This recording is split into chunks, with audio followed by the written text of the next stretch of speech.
Railway exam 2024-25 के लिए science के टॉप 500 क्वेश्चंस आज की इस वीडियो में कंप्लीट करेंगे।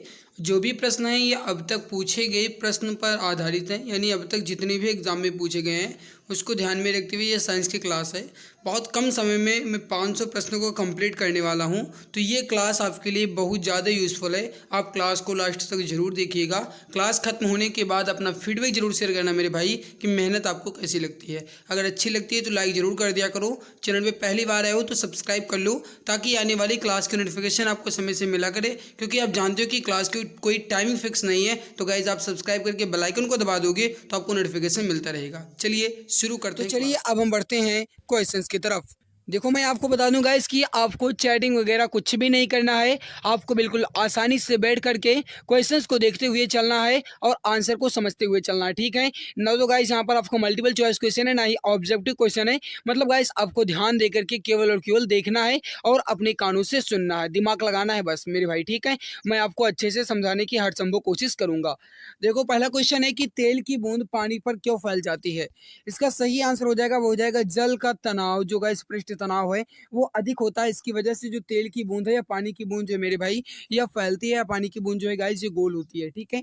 अगला क्वेश्चन है कि वृत्ताकार पथ के चारों ओर पिंड की गति जो है यह किसका उदाहरण है। मेरे भाई यहाँ पर आप देखो क्वेश्चन क्या कहा गया कि वृत्ताकार पथ के चारों ओर पिंड की गति किसका उदाहरण है। इसका सही आंसर हो जाएगा, वो हो जाएगा समान वेग और परिवर्ती त्वरण का। किसका उदाहरण है? समान वेग और परिवर्ती त्वरण का। और अगला क्वेश्चन है आपके सामने कि पहाड़ों पर जो जल है ये कम तापमान पर क्यों उबलता है।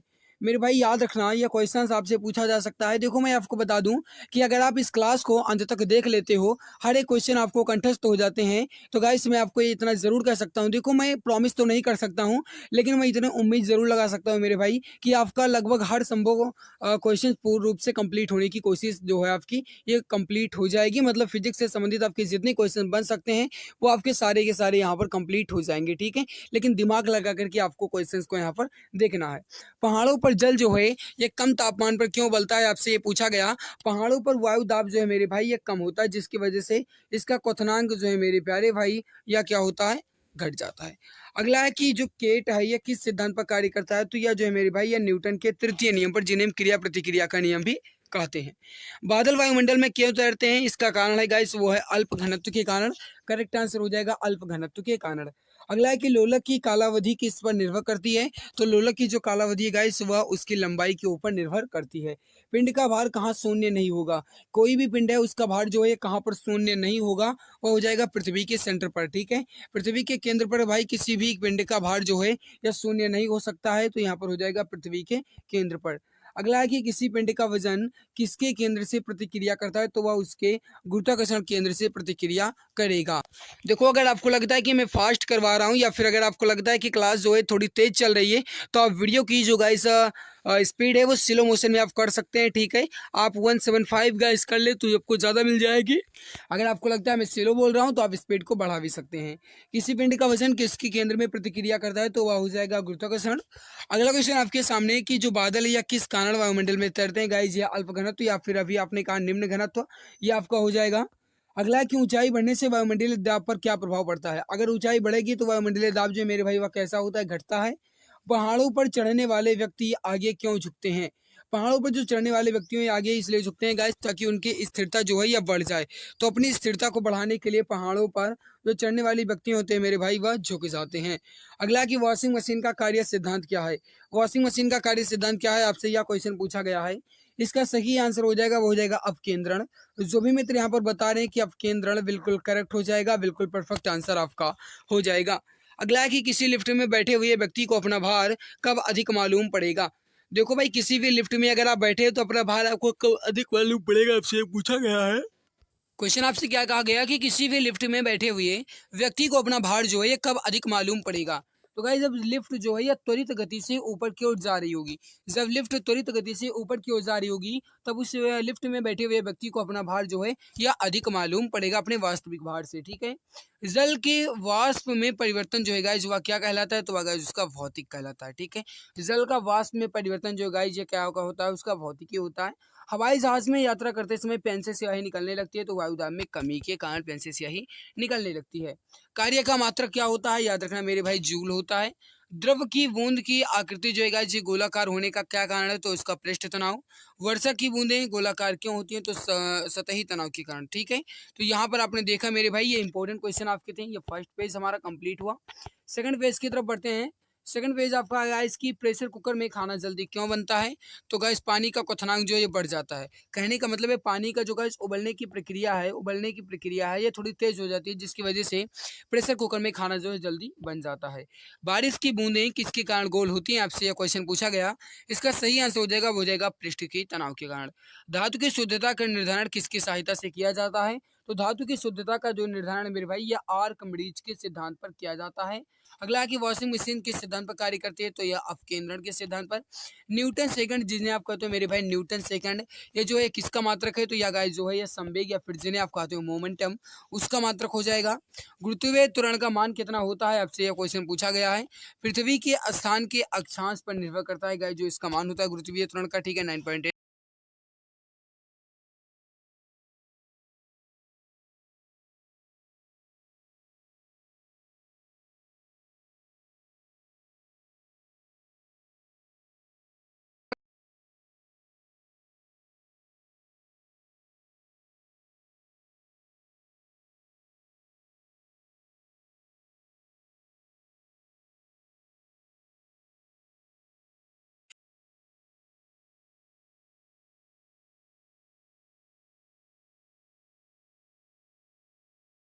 क्या है मेरे भाई? प्रकाश वर्ष हो जाएगा। किस स्थान पर जो गुरुत्वाकर्षण बल है ये सबसे अधिक होता है? तो अंटार्कटिका के कैंप में।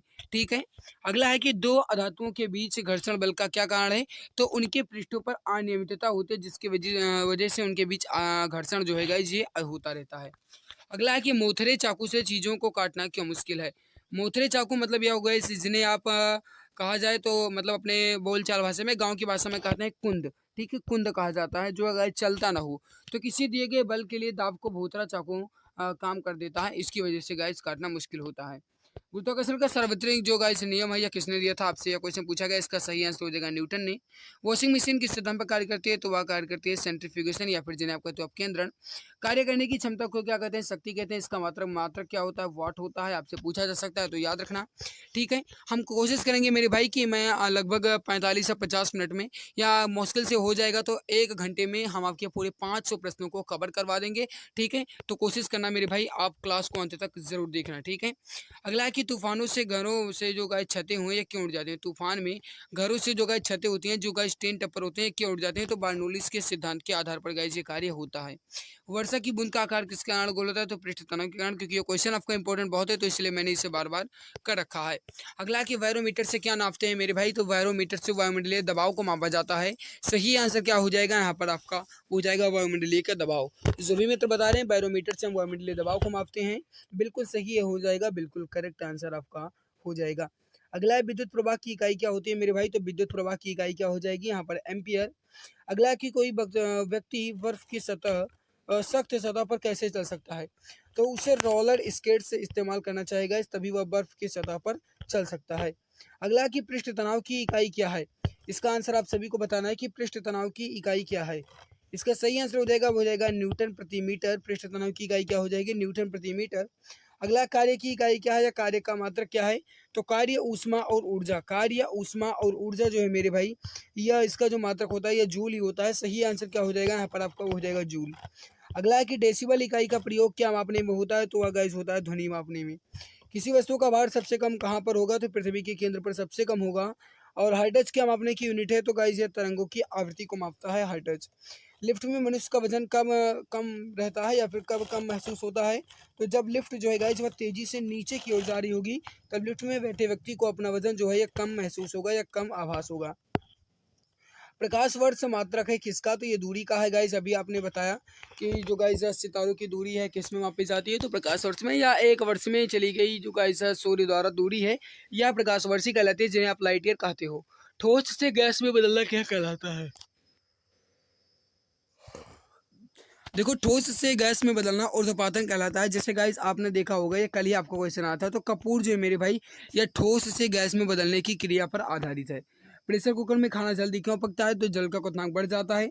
प्रेशर कुकर में चावल जल्दी क्यों पड़ता है? तो गाइस पानी दबाव होने पर उच्चतर तापमान पर उबलने लगता है, ठीक है। क्योंकि गाइस जिसका क्वथनांक बढ़ जाएगा तो निश्चित है कि चावल भी इसका जल्दी पक जाएगा।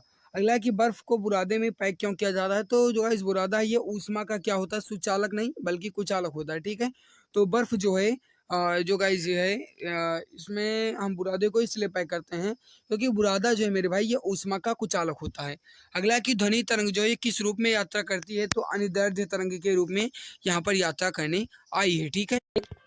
अगला क्वेश्चन आपसे कहा गया है कि ध्वनि की जो गति है ये सबसे तेज किस में होती है?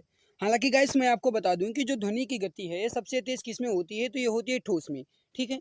लेकिन यहाँ पर लिखा गया है कांच, तो ये भी आपका बिल्कुल सही हो जाएगा। अगला देखो, अगला क्या कह रहा है कि ध्वनि प्रदूषण की यूनिट क्या है? गाइस ध्वनि प्रदूषण की यूनिट क्या है, या फिर कहा जाए जो ध्वनि मापने का जो गाइस असाई मात्रक है या क्या है, आपसे यह क्वेश्चन पूछा गया है। इसका जो सही आंसर हो जाएगा वो हो जाएगा मेरे भाई डेसिबल।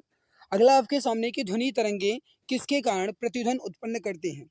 प्रतिध्वनि का मतलब हुआ कि आपको अपनी ध्वनि दोबारा सुनाई दे, उसे ही कहा जाता है प्रतिध्वनि, ठीक है। तो यहाँ पर गाइस वो हो जाएगा परावर्तन के कारण। अगला कि डॉपलर प्रभाव जो है यह किससे संबंधित है? मेरे प्यारे भाई डॉपलर प्रभाव जो है किससे संबंधित हो जाएगा? आपका ध्वनि से, ठीक है। जो भी क्वेश्चंस आपको यहाँ पर दिखाए जा रहे हैं गाइस, आप हर एक क्वेश्चन को अच्छे से समझते हुए चलना, ठीक है। ध्वनि की उच्चता जो है किस पर निर्भर करती है? या उसके आयाम पर निर्भर करती है। ध्वनि की चाल सबसे अधिक किस में होती है? तो वायु की अपेक्षा लोहे में अधिक होगी मेरे भाई, ठीक है। हाल में ध्वनि की प्रतिध्वनि निरंतर होने का कारण, बस वही गाइस मेरे कहा गया, समझने की कोशिश करना। हाल में कहा जाए या फिर आप किसी भी बंद कमरे में बोलेंगे या फिर गाइस आप कुएं में ही बोलेंगे तो आपको अपनी ध्वनि दोबारा सुनाई देती है। और जब आपको अपनी ध्वनि दोबारा सुनाई दे उसे ही कहा जाता है प्रतिध्वनि, ठीक है। और यह किसके कारण होता है? तो यह होता है परावर्तन के कारण। ग्रीन मफलर क्या है? तो ध्वनि प्रदूषण को कम करने के लिए जो सड़कों के किनारे किनारे वृक्षारोपण किए जा रहे हैं मेरे भाई, इसे ही कहा जाता है ग्रीन मफलर, ठीक है। ये आपसे गाइस पूछा जा सकता है, तो याद रखना। प्राध्वनिक चाल मापने की इकाई क्या है? तो यह हो जाएगी आपकी मैक। अगला की आवृत्ति का मतलब एसआई इकाई क्या है मेरे भाई? तो यह हो जाएगा आपका हर्ट्ज, ठीक है। अगला क्वेश्चन आपसे क्या कहा गया है मेरे भाई कि श्वेत प्रकाश को विभिन्न रंगों में विभाजित होना जो है यह क्या कहलाता है? अब आप सभी जानते हैं मेरे भाई कि जो श्वेत प्रकाश है, चाहे वो गाइस सूर्य का श्वेत प्रकाश हो या गाइस नॉर्मल श्वेत प्रकाश हो, ठीक है। अगर हम उसे किसी भी प्रिज्म से गुजारेंगे मेरे भाई, प्रिज्म आप सभी जानते ही हैं, अगर हम उसे किसी भी प्रिज्म से गुजारेंगे तो वह 7 रंगों में विभक्त हो जाता है। कितने रंगों में विभक्त हो जाता है? तो 7 रंगों में वह बट जाता है। और इस सूर्य का या श्वेत प्रकाश का इन्हीं 7 रंगों में विभक्त होना वह कहलाता है क्या भैया? वर्ण विक्षेपण। क्या कहलाता है? वर्ण विक्षेपण। तो यहाँ पर आपका सही क्या हो जाएगा? विक्षेपण। अगला स्नेल का नियम किससे संबंधित है? तो स्नेल का नियम जो है यह प्रकाश के अपवर्तन से संबंधित है। अगला है कि आकाश का नीला रंग किसके कारण होता है? तो यह हो जाएगा आपका प्रकीर्णन के कारण। प्रकाश के अपवर्तन का कौन सा कारण उत्तरदायी है? तो मध्य का आपतन कोण, ठीक है। संक्रमण आयन किसमें प्रकाश को आवेशित कर लेते हैं या फिर अवशोषित कर लेते हैं? तो दृश्य क्षेत्र में। अगला कि आकाश में तारे टिमटिमाते हुए क्यों दिखते हैं? तो प्रकाश के अपवर्तन के कारण। अगला ज्योति तीव्रता का मात्रक क्या होता है? तो कैंडेला हो जाएगा। सूर्य के प्रकाश को पृथ्वी तक पहुंचने में कुल कितना समय लगता है? तो गाइज इसका देखो फिक्स टाइम कहीं भी गाइस मैनेजमेंट नहीं किया गया है, लेकिन अगर कहा जाए मुख्य रूप से तो 8 मिनट 16 या 8 मिनट गाइस 20 सेकंड तक के माने जाते हैं, ठीक है। तो आपको 8 मिनट 16 या 8 मिनट 20 अगर आपको कहीं भी मिल जाएगा तो आप इसे टिक कर देंगे, ठीक है।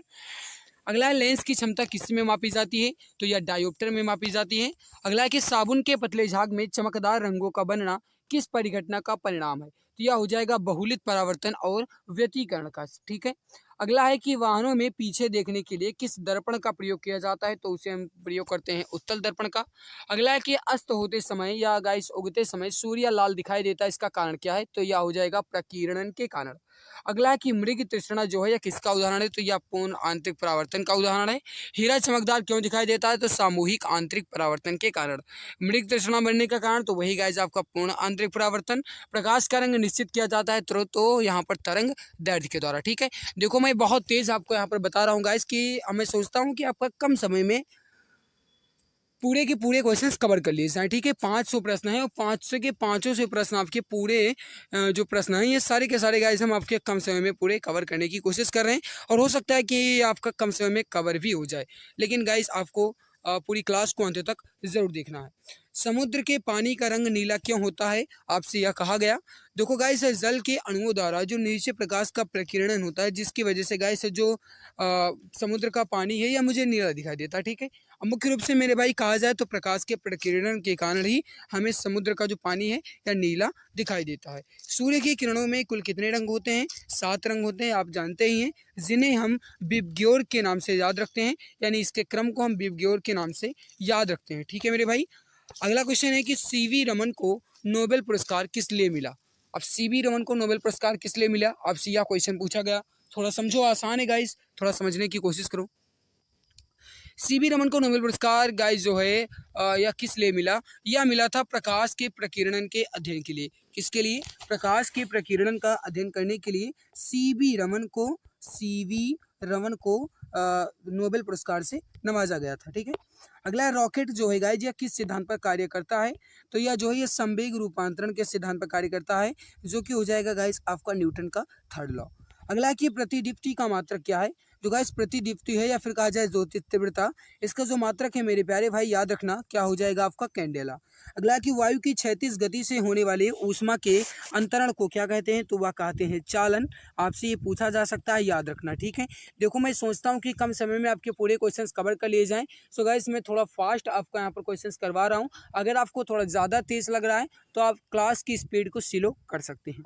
अगला है कि सूर्य की ऊष्मा पृथ्वी पर कैसे पहुँचती है? तो विकिरण के दौरान। भूमंडलीय तापन का कारण क्या है? तो गाइस लगातार मतलब वनों का कम होना या फिर पेड़ों का कटना। ठीक है, ये जो है भूमंडलीय तापन का मुख्य कारण है। ताजे पानी का हिमांक बिंदु कितना होता है मेरे प्यारे भाई? तो यह होता है आपका 0 डिग्री सेल्सियस। अगला है कि केल्विन मान में जो मानव शरीर का सामान्य ताप है यह कितना होता है? तो 310 केल्विन।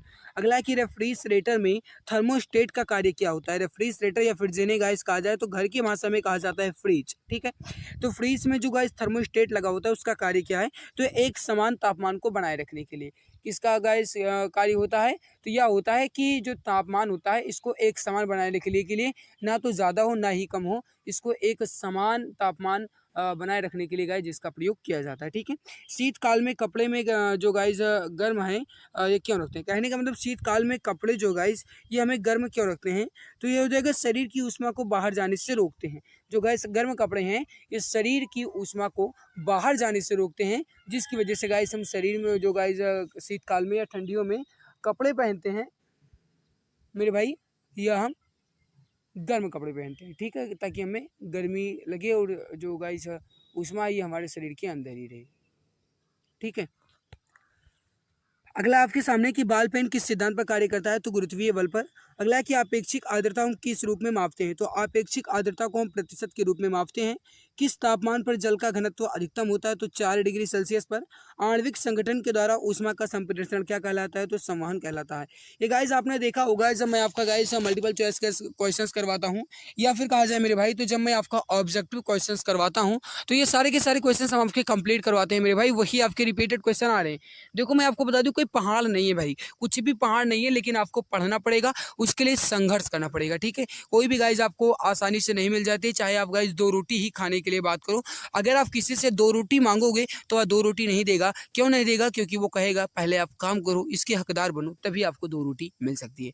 तो मेरे भाई वही मतलब है, जब आप संघर्ष करोगे तभी आपको एक वर्दी मिल सकती है, तभी आपको एक सीट कंफर्म मिल सकती है। ठीक है, सो गाइस आप पूरी जान के साथ लगे रहो, पूरी ताकत लगाते रहो, वर्दी तो आपको मिलेगी ही, सिलेक्शन तो आपका होकर ही रहेगा। 2 रेलों में मध्य जोड़ पर एक छोटा सा स्थान जो है यह क्यों छोड़ दिया जाता है? अब थोड़ा गाइस समझो, क्वेश्चन आपसे क्या कहा गया, इसका सही आंसर हो जाएगा क्योंकि गाइस जो उसमें धातुएं होती हैं, जो रेल की पटरियां होती हैं, ये गाइस धातु की बनी होती है, और धातुएं जो गाइस ये तापमान या फिर ताप पाने पर फैलती हैं। ठीक है, तो जो गाइस धातु है ये गर्म करने पर फैलती है और ठंडी होने पर क्या होती है? संकुचित हो जाती है, यानी इससे उड़ जाती हैं, जिसकी वजह से गाइस इसमें थोड़ा सा स्थान छोड़ दिया जाता है। सो यहाँ पर सही आंसर क्या हो जाएगा मेरे प्यारे भाई, जो भी मित्र यहाँ पर बता रहे हैं, क्योंकि धातु गर्म करने पर फैलती है तथा ठंडी करने पर संकुचित होती है। अत्यधिक शीत ऋतु में पहाड़ों पर पानी की पाइपलाइनें क्यों फट जाती हैं? कारण इसका ये है कि पाइप में जो पानी है गाइस ये जमने पर फैल जाता है। जो गाइस पाइप में पानी होते हैं ये जब जमते हैं तो इसका आयतन में वृद्धि होती है, और जब आयतन में वृद्धि होगी, इसके वॉल्यूम में गाइस जब वृद्धि होगी, तब मतलब है कि इसके जो गाइस पाइपें हैं ये क्या होंगी? फट जाएंगी। ओके, अगला है कि विकिरण पाइरोमीटर से कितना तापक्रम मापा जा सकता है? तो 500 डिग्री सेल्सियस से ऊपर ही तापमान को हम विकिरण पाइरोमीटर से माप सकते हैं। पानी का जो गाइस त्रिगुणात्मक बिंदु है यह कितना होता है? त्रिगुणात्मक बिंदु का मतलब यह हुआ मेरे प्यारे भाई कि ठोस भी रहे, द्रव भी रहे, गैस भी रहे।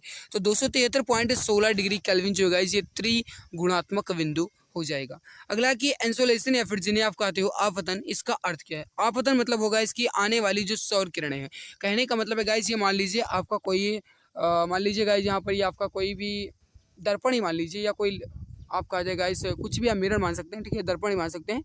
और ये गाइस ये जो किरण आ रही है इसके कहा जाता है आपतन किरण, ये जाएगी इसे कहा जाता है परावर्तन किरण, ठीक है। तो ये गाइस जो आपतन है इसे यहाँ पर कहा गया आपतन या फिर कहा जाए इंसोलेशन, इसका अर्थ क्या है? तो आने वाली जो सौर विकिरणें होती हैं इसे कहते हैं हम आप।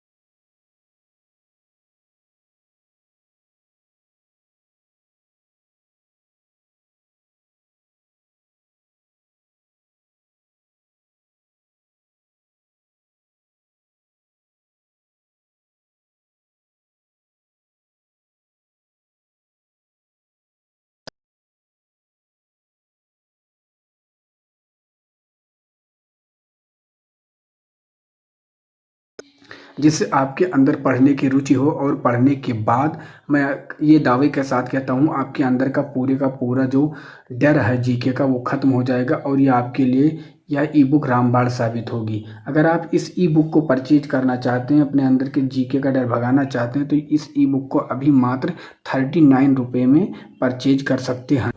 इस ई बुक को परचेज करने के लिए आपको ये नीचे में आपको यूपीआई आईडी दिया गया है पूजा BCIT05@OKSBI।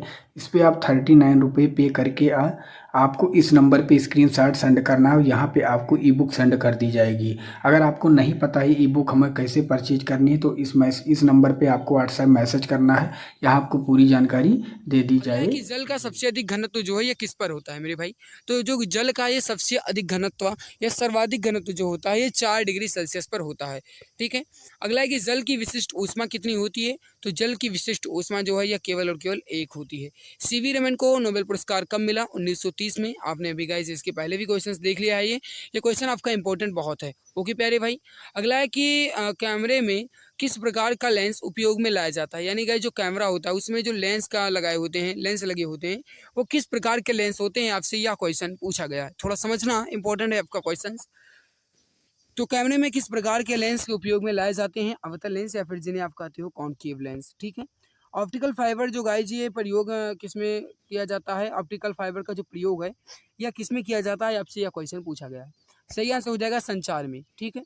अगला है इंद्रधनुष में कुल कितने रंग होते हैं? भैया 7 रंग ही होते हैं। जो सूर्य के प्रकाश में जितने रंग होते हैं उतने ही इंद्रधनुष में तो होंगे, तो यहाँ पर 7 रंग हो जाएंगे आपके, ठीक है। ट्यूबलाइट में कौन सी गैस भरी होती है? तो 2 फिलामेंट और फ्लोरोसेंट और पदार्थ एवं पारा, ये सभी गैस होते हैं ट्यूबलाइट में, ओके। अगला है कि अप्रभावी तरंग कैसे बनती है? तो विपरीत दिशा में चलित समान आकृति की 2 तरंगों के कारण अप्रभावी तरंग का निर्माण होता है। लाल रंग की तरंग दैर्ध्य से अधिक तरंग दैर्ध्य के प्रकाश को क्या कहेंगे? तो लाल रंग की तरंग दैर्ध्य से अधिक तरंग दैर्ध्य वाली प्रकाश को जो गैस कहा जाएगा वह कहा जाएगा अवरक्त तरंग दैर्ध्य। क्या कहा जाएगा? अवरक्त। यहाँ पर सही आंसर क्या हो जाएगा आपका? अवरक्त, बिल्कुल करेक्ट हो जाएगा। जल की सतह पर तेल की पतली परत रंगीन क्यों दिखाई देती है? तो व्यतिकरण के कारण। अगला कि प्रकाशीय फाइबर किस सिद्धांत पर कार्य करता है? तो पूर्ण आंतरिक परावर्तन के सिद्धांत पर। आकाश किसके कारण नीला दिखाई देता है? तो गाइस ये हो जाएगा प्रकीर्णन के कारण।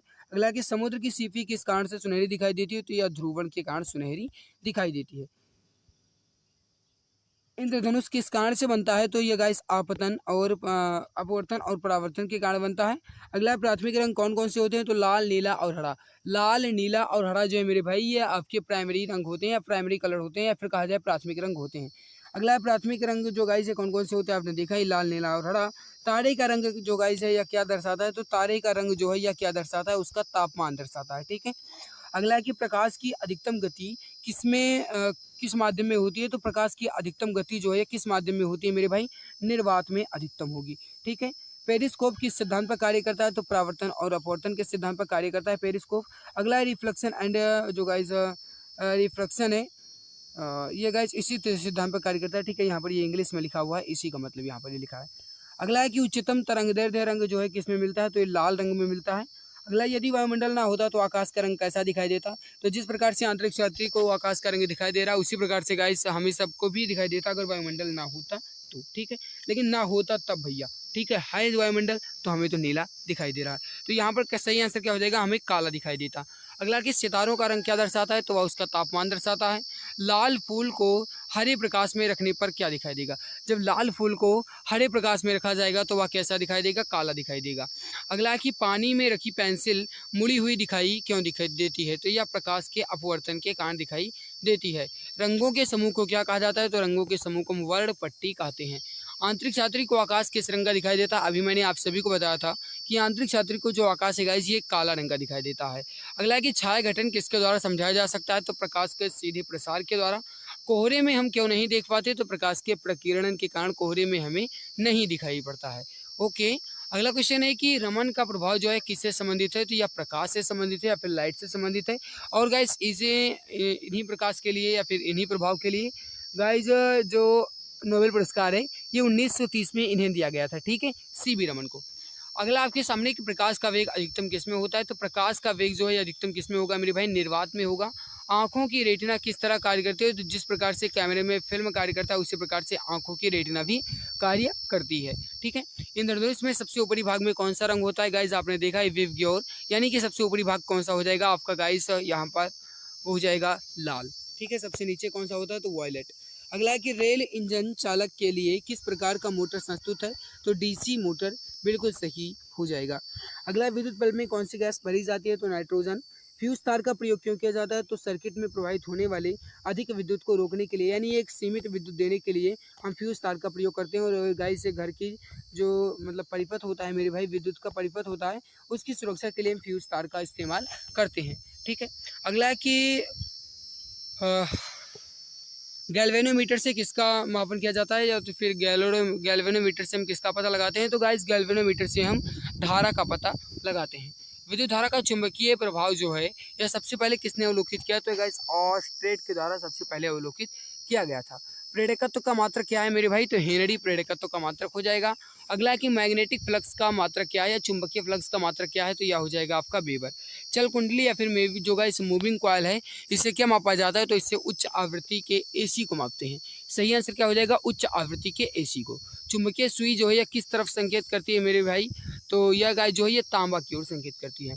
विद्युत उत्पन्न करने के लिए कौन सी धातु का प्रयोग करते हैं, तो यूरेनियम धातु का प्रयोग करते हैं।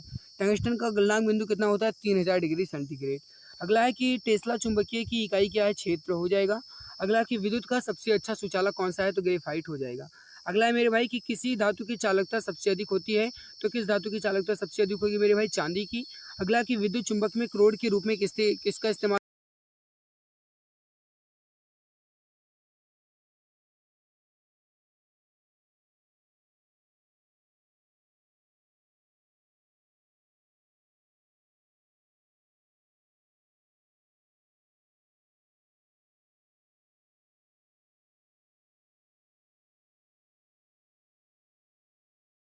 दक्षिण दिशा में टिकती है। अगला आपके सामने की चुंबकीय कपास की सुई किस ओर इंगित करती है, तो चुंबकीय कपास की सुई जो है गाइस ये चुंबकीय उत्तर और चुंबकीय दक्षिण की दिशा की ओर संकेत करेगी या इंगित करेगी। विद्युत मात्रा की इकाई क्या है, तो गाइस एम्पियर हो जाएगा विद्युत मात्रा की इकाई। अगला कि विद्युत बल्ब का तंतु जो है यह किसका बना होता है, विद्युत बल्ब का जो गाइस तंतु है किसका बना होता है, या फिर उसका जो गाइस फिलामेंट है किसका बना होता है, तो टंगस्टन का बना होता है, ठीक है। अगला है आपके सामने कि शुष्क सेल में किस तरह की ऊर्जा निहित होती है, तो इसका सही आंसर हो जाएगा रासायनिक ऊर्जा। एम्पियर घाट जो है गाइस एम्पियर घंटा जो है यह किसका मात्रक है, तो यह आवेश की मात्रा का मात्रक है, ठीक है। एम्पियर घंटा किसका मात्रक है, आवेश की मात्रक का। अगला है कि बिजली के करंट के माप की इकाई क्या है, तो यह एम्पियर हो जाएगी। अगला है कि विद्युत चुंबकीय इंजेक्शन की घटना को क्या कहते हैं, तो किसी भी कॉयल में विद्युत धारा जो गाइस है इसके गाइस जो घटना है इसे हम विद्युत चुंबकीय इंजेक्शन के नाम से भी जानते हैं। अगला क्वेश्चन आपसे पूछा गया है कि शुष्क सेल में किस तरह की ऊर्जा निहित होती है, तो शुष्क सेल में मेरे भाई रासायनिक ऊर्जा निहित होती है। एम्पियर घंटा किसका मात्रक है, आवेश की मात्रा का। अगला आपके सामने की बिजली के करंट के जो माप की इकाई है या क्या है, इसका सही आंसर हो जाएगा मेरे भाई बिजली के करंट के जो माप की इकाई है क्या हो जाएगी, एम्पियर। अगला है कि जो विद्युत चुंबकीय है इसकी इंजेक्शन की घटना क्या कहलाती है? तो किसी भी कॉइल में विद्युत। ये जो गाइस मैंने यहाँ पर रिपीट किए हैं क्वेश्चंस, ये क्वेश्चन आपके काफ़ी ज़्यादा इंपॉर्टेंट है। सो गाइस मैंने इसे रिपीट कर दिया है ताकि आप यहाँ पर देख लो, ठीक है। तो इसीलिए मैंने यहाँ पर रिपीट किया है, ये मत सोचना कि मैं भूल गया हूँ।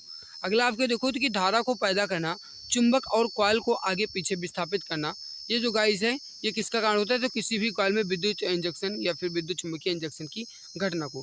प्रत्यावर्ती धारा को दिष्ट धारा में कैसे बदला जाता है? तो डायोड के माध्यम से।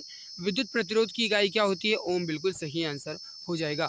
विद्युत बल्ब का जो तंतु टंगस्टन से बना होता है, ये आखिर क्यों बना होता है? तो क्योंकि गाइस जो टंगस्टन होता है इसका गलनांक जो होता है क्या होता है? अधिकतम होता है या फिर उच्च होता है। इसी की वजह से विद्युत बल्ब का जो गाइस तंतु है या फिलामेंट है ये टंगस्टन धातु का बना होता है। विद्युत धारा की मात्रा मापने के लिए कौन सा यंत्र का प्रयोग करते हैं? तो एमीटर का। CFL का पूरा नाम क्या है मेरे भाई? तो कॉम्पैक्ट फ्लोरिसेंट लैंप, बिल्कुल सही होगा। अगला है कि गैर पारंपरिक ऊर्जा स्रोत क्या है? तो नाभिकीय ऊर्जा।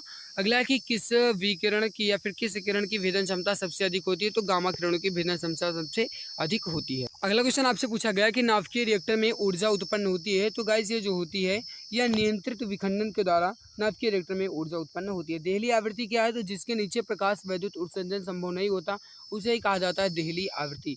भारत का पहला परमाणु परीक्षण कब किया गया था? 1974 में। सूर्य के प्रकाश का कौन सा भाग सौर कुकर को गर्म करता है? तो वह गाइस उसका हो जाएगा अवरक्त। अगला है सूर्य में ऊर्जा किस प्रक्रिया से पैदा होती है? तो हाइड्रोजन के संलग्न की प्रक्रिया से। अगला है आपके सामने नाभिकीय रिएक्टर और परमाणु बम में क्या अंतर है? तो नाभिकीय रिएक्टर जो है गाइस इसमें कोई भी श्रृंखला का अभिक्रिया नहीं होती है, जबकि परमाणु बम में गाइस किसी भी श्रृंखला से अभिक्रिया होती है। सूर्य की ऊर्जा किस माध्यम से उत्पन्न होती है? तो नाभिकीय संलयन के द्वारा उत्पन्न होगी। अगला है कि तारे अपने ऊर्जा कहाँ से प्राप्त करते हैं? तो नाभिकीय संलयन से ही प्राप्त करते हैं।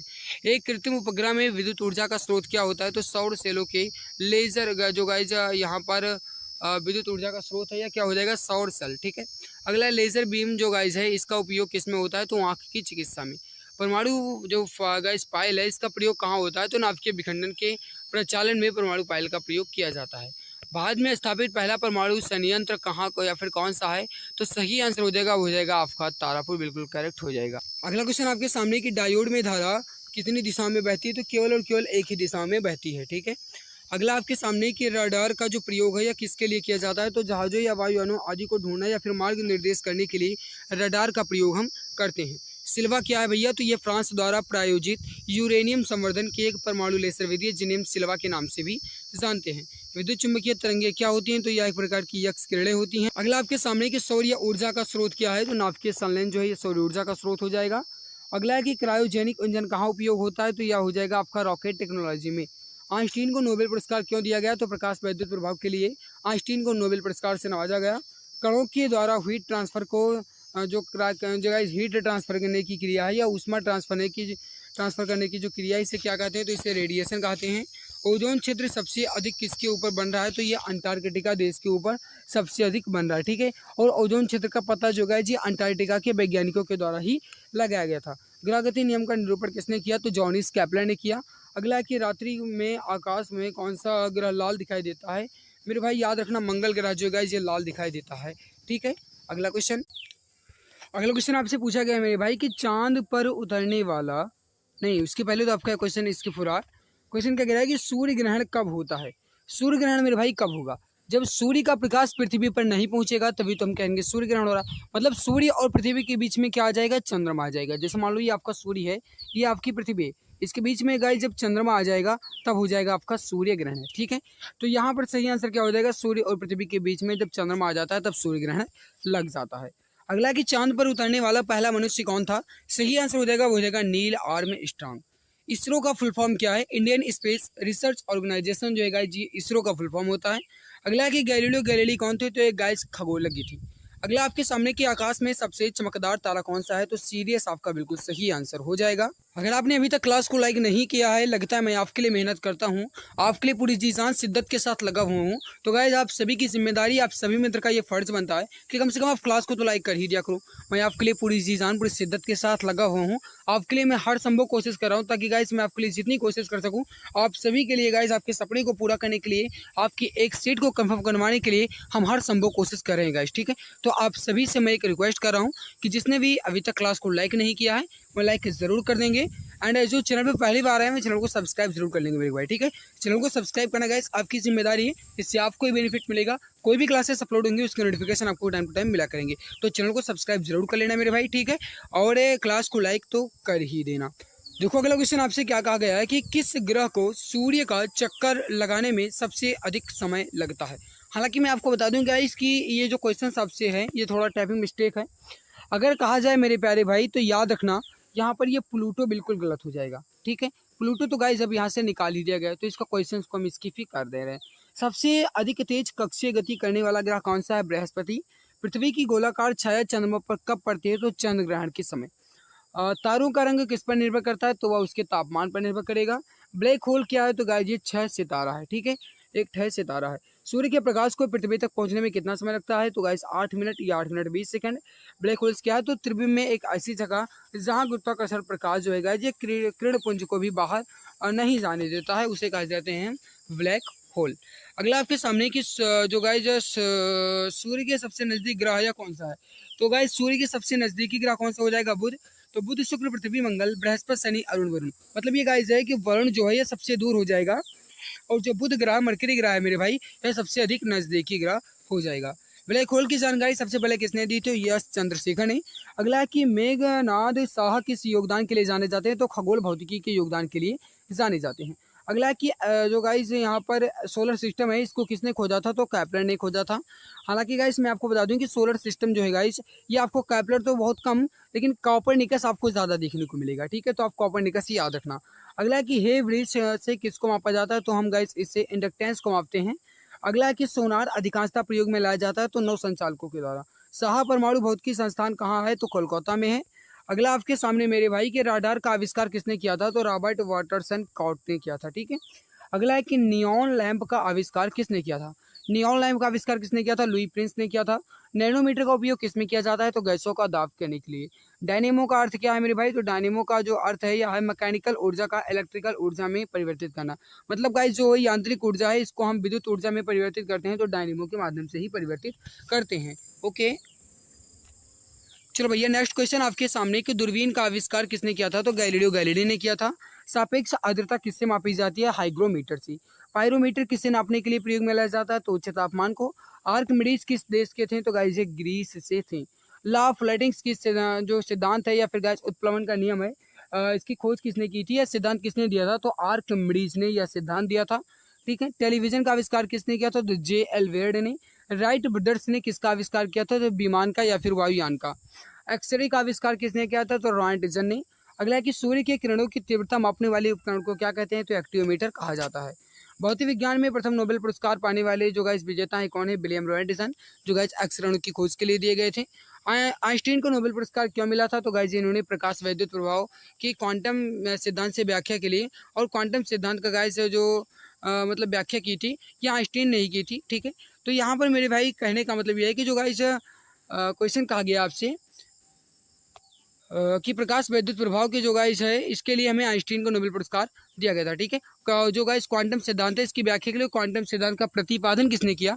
अगर आपसे यह क्वेश्चन पूछा जाता है तो याद रखना मेरे भाई मैक्स प्लांक ने किया था। किसने किया था? मैक्स प्लांक ने। ओके अगला क्वेश्चन आपसे कहा गया है कि डेसिबल का प्रयोग किसके मापने के लिए करते हैं या फिर किससे मापन के लिए किया जाता है? तो डेसिबल का प्रयोग जो है गाइस ये ध्वनि की तीव्रता को मापने के लिए करते हैं। दो वस्तुओं के मध्य कोणीय दूरी मापन के लिए कौन सा यंत्र प्रयुक्त होता है? तो यह गाइस एक्सपेक्टेंट यंत्र प्रयुक्त होता है। वायुमंडलीय दबाव मापने के लिए हम किस यंत्र का प्रयोग करते हैं? तो बैरोमीटर का प्रयोग करते हैं। अगला क्वेश्चन आपसे कहा गया है मेरे भाई कि इलेक्ट्रिक लैंप का आविष्कार किसने किया या फिर जिन्हें आप कहते हो विद्युत बल्ब, इसका आविष्कार किसने किया? आप सभी जानते हैं गाइस ये फेमस वैज्ञानिक थे, थॉमस अल्वा एडिसन, उनके द्वारा किया गया था। नाविक दिक्सूचक में कुल कितने बिंदु होते हैं? दिक्सूचक का मतलब ये हुआ मेरे भाई कि जो नाविक लेकर चलते हैं और जो गाइस दिक्सूचक होता है, कहने का मतलब जो गाइस दिशा सूचक यंत्र होता है उसमें कुल कितने बिंदु होते हैं? तो 32 बिंदु होते हैं। सौरमंडल की खोज किसने की थी? तो गाइस कोपरनिकस ने की। प्रकाश के वेग को किसने मापा था? तो रोमर ने मापा था। समुद्र की गहराई मापने के लिए कौन सा यंत्र प्रयोग किया जाता है? तो फाइथोमीटर का प्रयोग करते हैं। पनडुब्बी में समुद्र की सतह के ऊपर की चीज़ों को देखने के लिए किस यंत्र का प्रयोग किया जाता है? तो पेरिस्कोप का प्रयोग किया जाता है। हवा की गति किससे मापी जाती है? एनीमोमीटर से मापी जाती है। मेरे प्यारे भाई यहाँ पर मैं आपके लिए इतनी मेहनत करता हूँ, पूरी जान के साथ लगा हुआ हूँ, तो आप सभी मित्र की जिम्मेदारी, आप सभी का ये फर्ज बनता है कि कम से कम आप क्लास को तो लाइक कर ही दिया करो। तो मैं जो भी प्यारे भाई बहन अभी तक क्लास को लाइक नहीं किए हैं वो एक बार क्लास को दिल की गहराई से लाइक कर देंगे। जो चैनल पर पहली बार आए हैं वो चैनल को सब्सक्राइब तो कर ही लेंगे। इसमें कुछ भी कंजूसी नहीं करने का मेरे भाई, सब्सक्राइब कर लेना ताकि कोई भी क्लासेस अपलोड हो उसके गाइस नोटिफिकेशन आपको टाइम टू टाइम मिला करें, लाइव क्लासेस के नोटिफिकेशन आपको टाइम टू टाइम मिला करें। ठीक, हवा की गति किससे मापी जाती है? एनीमोमीटर से, या फिर जिन्हें आप कहते हो पवन वेग मापी, दोनों गाइस आप कह सकते हो। ठीक है, दो वस्तुओं के बीच कोणीय दूरी किससे मापा जाता है? तो गाइस ये सस्टक से मापा जाता है। अगला, रिमोट कंट्रोल का आविष्कार किसने किया? तो गाइस निकोला टेस्ला ने किया। दूर की चीजें किसकी सहायता से देखी जा सकती हैं? टेलीस्कोप की सहायता से, या फिर जिन्हें आप कहते हो दूरबीन। परावैंगनिक किरणों की खोज किसने की थी? तो जॉन विलियम रिटर ने की थी। ओके, नेक्स्ट आपके सामने की पृथ्वी सूर्य के चारों ओर घूमती है, इसकी खोज जो है किसने की? तो कॉपरनिकस ने की थी। ठीक है, इन्होंने ही बताया था कि पृथ्वी जो है सूर्य के चारों ओर घूमती है। सापेक्ष आर्द्रता किससे मापा जाता है? तो यह हाइग्रोमीटर से मापा जाता है मेरे भाई। तापमान को किससे मापते हैं? तो थर्मामीटर से मापते हैं। फिर देखो, वायु की आर्द्रता मापने वाला यंत्र कौन सा? हाइग्रोमीटर हो जाएगा। आइंस्टीन को नोबेल पुरस्कार क्यों मिला? प्रकाश वैद्युत प्रभाव के लिए। फिर है कि पायर हेलियोमीटर किससे नापने के लिए प्रयोग किया जाता है? तो सोलर रेडिएशन को नापने के लिए। विज्ञान दिवस किस वैज्ञानिक की याद में मनाया जाता है? तो सीवी रमन, जो कि 28 फरवरी को मनाया जाता है, आप सभी जानते हैं मेरे भाई। सुरंग निर्माण में कौन सा रेल इंजन प्रयोग किया जाता है? तो स्टोरेज बैटरी रेल इंजन का प्रयोग किया जाता है। रेल की बैटरी जो गैस पटरी है या किस धातु की बनी होती है? तो उच्च गति इस्पात की बनी होती है। ठीक है, अगला है कि रेलगाड़ियों में जो गैस डैनोमीटर कार का प्रयोग होता है किसके लिए होता है? तो पटरियों की अवस्था रिकॉर्ड करने के लिए।